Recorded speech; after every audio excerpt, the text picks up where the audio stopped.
Night after night we sat in front of the telly with a ham sandwich in one hand, a bar of chocolate in the other, and a bottle of lemonade between our boots, while Mam was with some fancy man upstairs on the new bed she'd ordered. And I'd never known a family as happy as ours was in that couple of months when we got all the money we needed.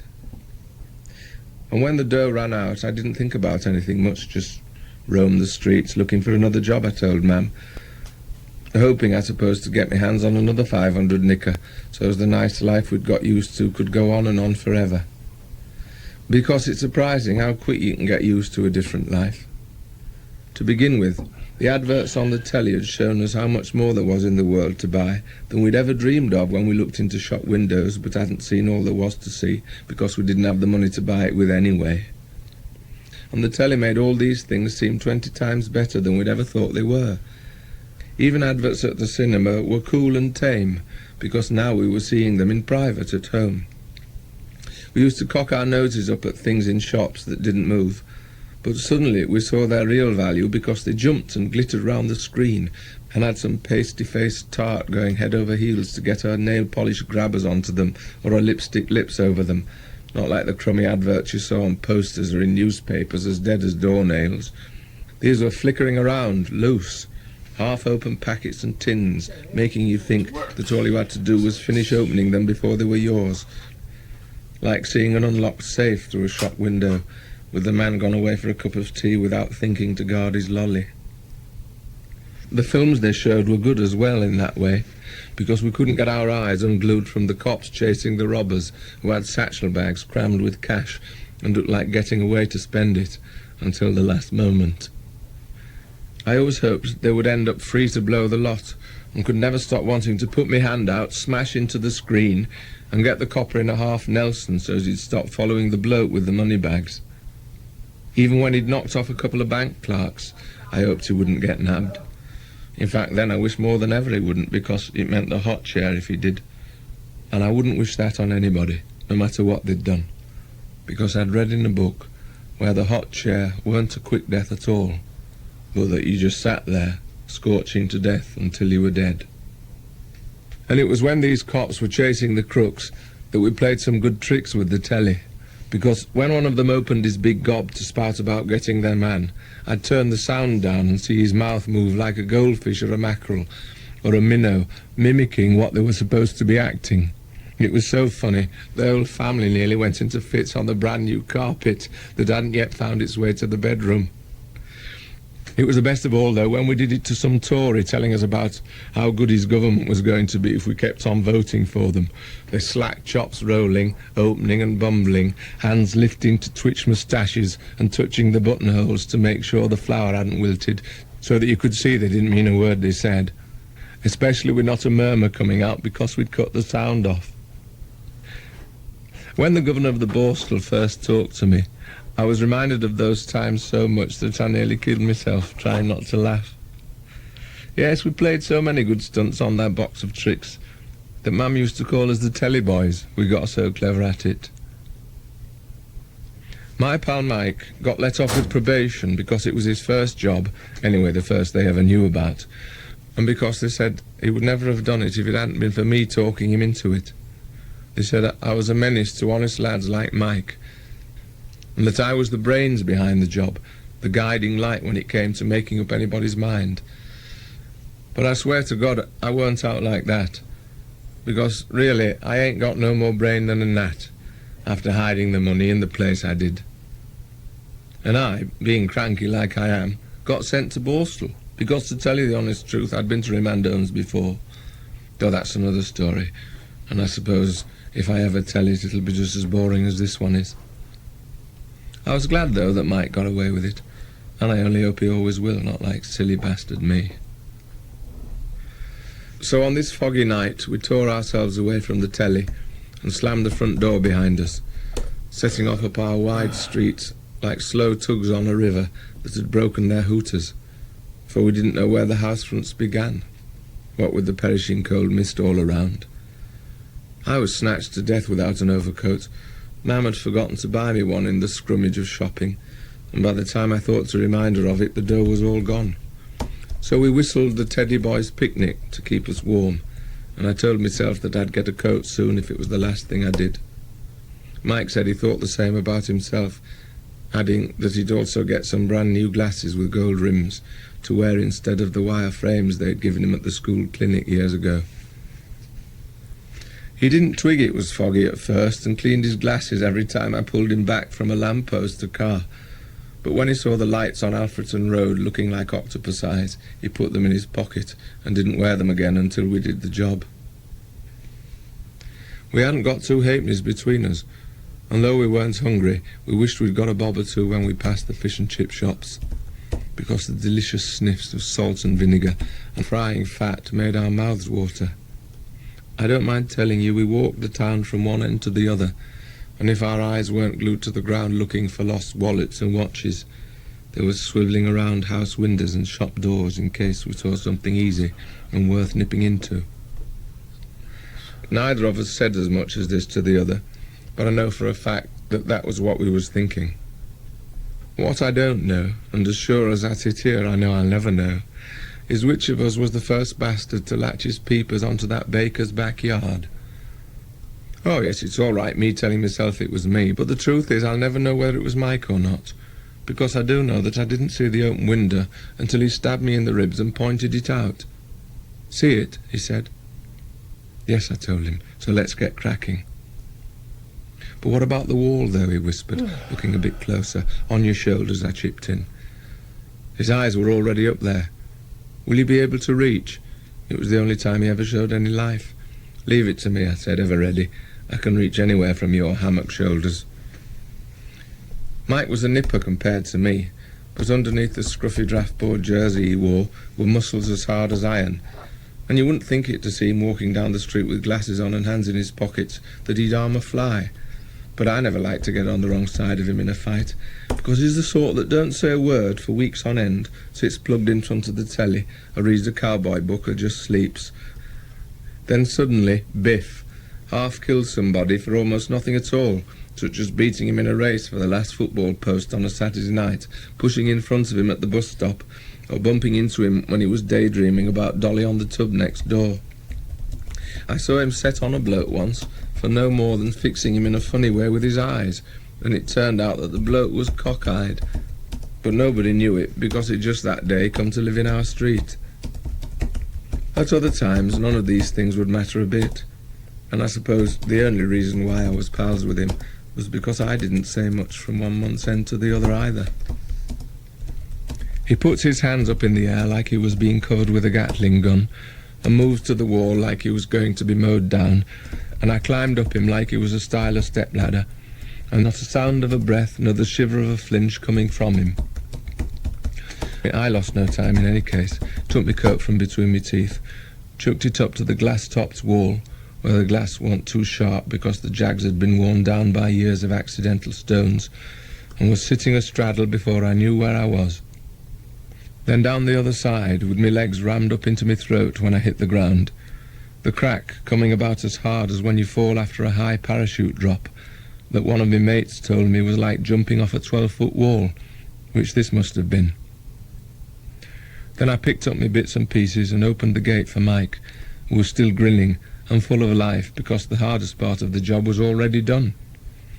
I came, I broke, I entered, like that clever Dick Borstal song. I didn't think about anything at all as usual, because I never do when I'm busy, when I'm draining pipes, looting sacks, yailing locks, lifting latches, forcing me bony hands and lanky legs into making something move, hardly feeling me lungs going in whiff and out waff, not realising whether my mouth is clamped tight or gaping, whether I'm hungry, itching from scabies, or whether my flies are open and flashing dirty words like muck and spit into the late-night final fog. And when I don't know anything about all this, then how can I, honest to God, say I think of anything at such times? When I'm wondering what's the best way to get a window open or how to force a door, how can I be thinking or have anything on my mind? That's what that four-eyed, white-smocked bloke with the notebook couldn't understand when he asked me questions for days and days after I got to Borstal. And I couldn't explain it to him then, like I'm writing it down now. And even if I'd been able to, Maybe he still wouldn't have caught on, because I don't know whether I can understand it myself even at this moment, though I'm doing my best, you can bet. So before I knew where I was inside the baker's office, watching Mike picking up that cash box after he'd struck a match to see where it was, wearing a tailor-made 50-shilling grin on his square, crew-cut nut, as his paws closed over the box like he'd squash it to nothing. "Out," he suddenly said, shaking it so as it rattled. "Let's scram." "Maybe there's some more," I said, pulling half a dozen drawers out of a roller-top desk. "No," he said, like he'd already been 20 years in the game. "This is the lot," patting his tin box. "This is it." I pulled out another few drawers, full of bills, books and letters. "How do you know, you loony sod?" He barged past me like a bull at a gate. "Because I do." Right or wrong, we'd both got to stick together and do the same thing. I looked at an ever-loving babe of a brand-new typewriter, but knew it was too traceable, so I blew it a kiss and went out after him. "Hang on," I said, pulling the door to. "We're in no hurry." "Not much we aren't," he said over his shoulder. "We've got months to splash the lolly," I whispered as we crossed the yard.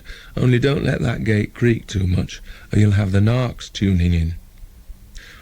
"You think I'm balmy," he said, creaking the gate so that the whole street heard. I don't know about Mike, but now I started to think of how we'd get back safe through the streets with that money box up me jumper, because he'd clapped it into my hand as soon as we got to the main road, which might have meant that he'd started thinking as well, which only goes to show how you don't know what's in anybody else's mind unless you think about things yourself. But as far as my thinking went at that moment, it wasn't up to much, only a bit of fright that wouldn't budge not even with a hot blow lamp, about what we'd say if a copper asked us where we were off to with that hump in me guts. "What is it?" he'd ask, and I'd say, "A growth." "What do you mean, a growth?" he'd say back narky-like. I'd cough and clutch myself like I was in the most tripe-twisting pain in the world, and screw me eyes up like I was on my way to the hospital, and Mike would take me arm like he was the best pal I'd got. "Cancer," I'd managed to say to Narka, which would make his slow, punch-drunk brain suspect a thing or two. "A lad of your age?" So I'd groan again, and hoped to make him feel a real bully of a bastard, which would be impossible, but anyway. "It's in the family. Dad died of it last month, and I'll die of it next month by the feel of it." "What, did he have it in the guts?" "No, in the throat, but it's got me in the stomach," groan and cough. "Well, you shouldn't be out like this if you've got cancer. You should be in the hospital." I'd get ratty now. "That's why I'm trying to go, if only you'd let me, and stop asking so many questions, aren't I, Mike?" But then just in time, the copper would tell us to get on our way, kind and considerate all of a sudden, saying that the outpatient department of the hospital closes at 12, so hadn't he better call us a taxi? He would if we liked, he said, and he'd pay for it as well. But we tell him not to bother, that he's a good bloke even if he's a copper, that we know a shortcut anyway. Then just as we're turning a corner, he gets it into his big batchy head that we're going the opposite way to the hospital, and he calls us back, so we start to run. If you can call that thinking. Up in my room, Mike rips open that money box with a hammer and chisel, and before we know where we are, we've got £78, 15 and fourpence halfpenny each, lying all over my bed like tea spread out on Christmas Day. Cake and trifle, salad and sandwiches, jam tarts and bars of chocolate, all shared and shared alike between Mike and me, because we believed in equal work and equal pay, just like the comrades my dad was in, until he couldn't do a stroke anymore and had no breath left to argue with. I thought how good it was that blokes like that poor baker didn't stash all his cash in one of them big marble-fronted banks that take up every corner of the town. How lucky for us that he didn't trust them, no matter how many millions of tons of concrete, or how many iron bars and boxes they were made of, or how many coppers kept their blue pop-eyed peepers glued to them. How smashing it was that he believed in money boxes, when so many shopkeepers thought it old-fashioned and tried to be modern by using a bank, which wouldn't give a couple of sincere, honest, hard-working, conscientious blokes like Mike and me a chance. Now you'd think, and I'd think, And anybody with a bit of imagination would think that we'd done as clean a job as could ever be done. That with the baker's shop being at least a mile from where we lived, with not a soul having seen us, and what with the fog and the fact that we weren't more than 5 minutes in the place, that the coppers should never have been able to trace us. But then you'd be wrong. I'd be wrong, and everybody else would be wrong, no matter how much imagination was diced out between us. Even so, Mike and I didn't splash the money about, because that would have made people think straight away that we'd latched onto something that didn't belong to us, which wouldn't do at all, because even in a street like ours, there are people who love to do a good turn for the coppers, though I never know why they do. Some people are so mean-gutted that even if they've only got twopence more than you, and they think you're the sort that would take it if you have half the chance, they'd get you put inside if they saw you ripping lead out of a lavatory, even if it weren't their lavatory, just to keep their twopence out of your reach. So we didn't do anything to let on how rich we were. Nothing like going downtown and coming back dressed in brand new teddy boy suits and carrying a set of skiffle drums like another pal of ours who'd done a factory job about 6 months before. No, we took the odd bobs and pennies out and folded the notes into bundles and stuffed them up the drain pipe outside the door in the backyard. Nobody'll ever think of looking for it there, I said to Mike. We'll keep it doggo for a week or two, then take a few quid out at a time till it's all gone. We might be thieving bastards, but we're not green. Some days later, a plainclothes Dick knocked at the door and asked for me. I was still in bed at 11 o'clock and had to unroll myself from the comfortable black sheets when I heard Mam calling me. "A man to see you," she said. "Hurry up or he'll be gone." I could hear her keeping him at the back door, nattering about how fine it had been, but how it looked like rain since early this morning, and he didn't answer her, except to snap out a snotty yes or no. I scrambled into my trousers and wondered why he'd come, knowing it was a copper, because a man to see you always meant just that in our house, and if I'd had any idea that one had gone to Mike's house as well at the same time, I'd have twigged it to be because of that 150 quid's worth of paper stuffed up the drain pipe outside the back door, about 10 inches away from that plainclothes copper's boot, where Mam still talked to him, thinking she was doing me a favour, and I wishing to God she'd ask him in, though on second thoughts realising that that would seem more suspicious than keeping him outside, because they know we hate their guts and smell a rat if they think we're trying to be nice to them. Mam wasn't born yesterday, I thought, thumping my way down the creaking stairs. I'd seen him before. Borstal Bernard in Nicky hat, Remand Home Ronald in rowing boat boots, Probation Pete in a pit-prop Mackintosh, 3 months clink in collar and tie. A tech who'd never had as much in his pockets as that drain pipe had up its jacksie. He was like Hitler in the face, right down to the paintbrush tash, except that being 6 foot tall made him seem worse. But I straightened my shoulders to look into his illiterate blue eyes, like I always do with any copper. Then he started asking me questions, and my mother from behind said, "He's never left that television set for the last 3 months, so you've got an out on him, mate. You might as well look for somebody else, because you're wasting the rates you get out of my rent and the income tax that comes out of my pay packet, standing there like that." Which was a laugh, because she'd never paid either, to my knowledge. Never would, I hoped. "You know where Papelwick Street is, don't you?" the copper asked me, taking no notice of Mam. "Ain't it off Alfreton Road?" I asked him back. "You know there's a baker's halfway down on the left-hand side, don't you?" "Ain't it next door to a pub, then?" I wanted to know. He answered me sharp, "No, it bloody well ain't." Coppers always lose their tempers as quick as this, and more often than not they gain nothing by it. "Then I don't know it," I told him, saved by the bell. He slid his big boot round and round on the doorstep. "Where were you last Friday night?" Back in the ring, but this was worse than a boxing match. I didn't like him trying to accuse me of something he wasn't sure I'd done. "Was I at that baker's you mentioned, or in the pub next door?" "You'll get 5 years in Borstal if you don't give me a straight answer," he said, unbuttoning his mac even though it was cold where he was standing. I was glued to the telly like Mam says, I swore blind, but he went on and on with his loony questions. "Have you got a television?" The things he asked wouldn't have taken in a kid of 2. And what else could I say to the last one except, "As the aerial fell down, would you like to come in and see it?" He was liking me even less for saying that. "We know you weren't listening to the television set last Friday, and so do you, don't you?" Perhaps not. But I was looking at it, because sometimes we turn the sound down for a bit of fun. I could hear Mam laughing from the kitchen, and I hoped Mike's man was doing the same if the cops had gone to him as well. "We know you weren't in the house," he said, starting up again, cranking himself with the handle.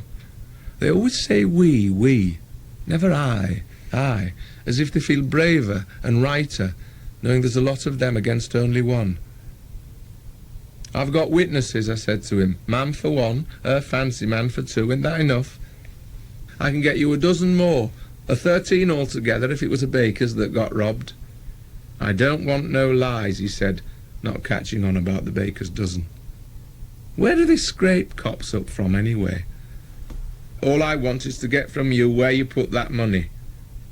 "Don't get mad," I kept saying to myself, "don't get mad," hearing Mam setting out cups and saucers and putting the pan on the stove for bacon. I stood back and waved him inside like he was a butler. "Come and search the house, if you've got a warrant." "Listen, my lad," he said, like the dirty, bullying, jumped-up bastard he was. "I don't want too much of your lip, because if we get you down to the Guildhall, you'll get a few bruises and black eyes for your trouble."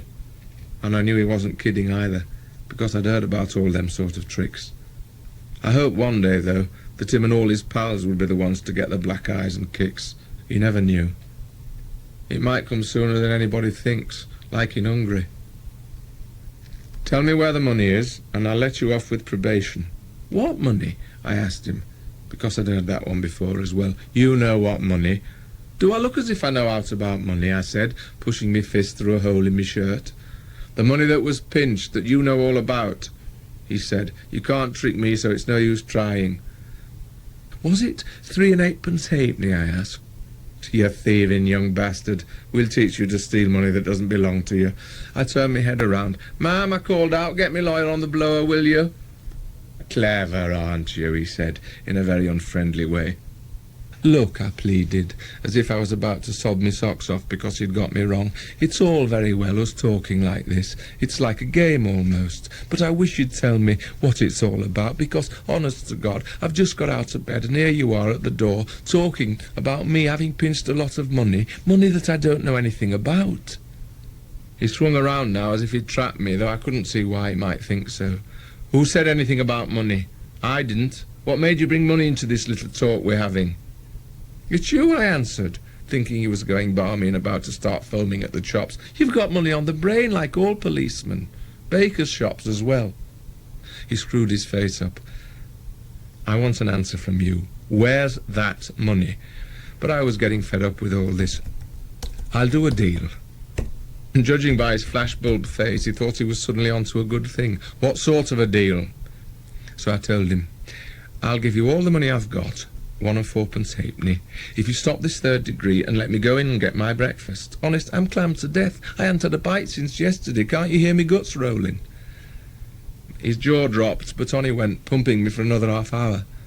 Routine check-up, as they say on the pictures. But I knew I was winning on points. Then he left, but he came back in the afternoon to search the house. He didn't find a thing, not a French farthing.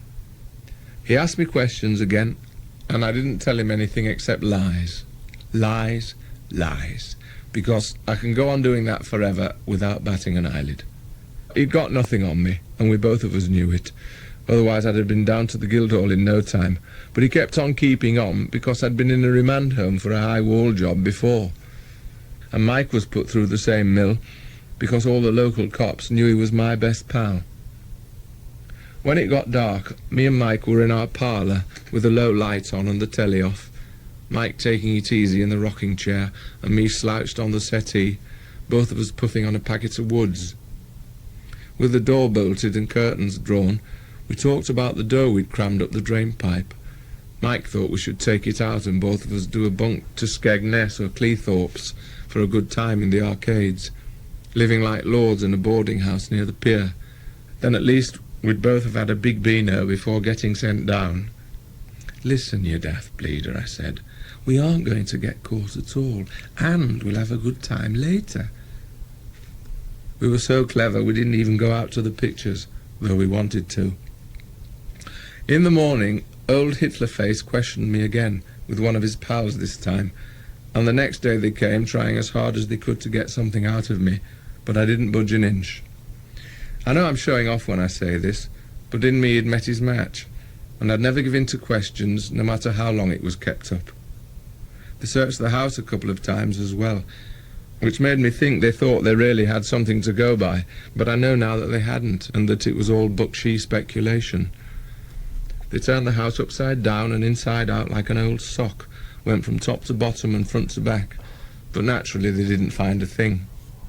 The copper even poked his face into the front room chimney that hadn't been swept for years, and came down, looking like Al Jolson, and so that he had to swill himself clean at the scullery sink. They kept tapping and pottering around the big aspidestra plant that Grandma had left to Mam, lifting it up from the table to look under the cloth, putting it aside so as they could move the table and get at the boards under the rug. The big-headed, stupid, ignorant bastards never once thought of emptying the soil out of the plant pot, where they'd have found the crumpled-up money box that we buried the night before we did the job. I suppose it's still there now I think about it. And I suppose Mam wonders now and again why the plant don't prosper like it used to, as if it could, with a fistful of thick black tin lapped round its guts.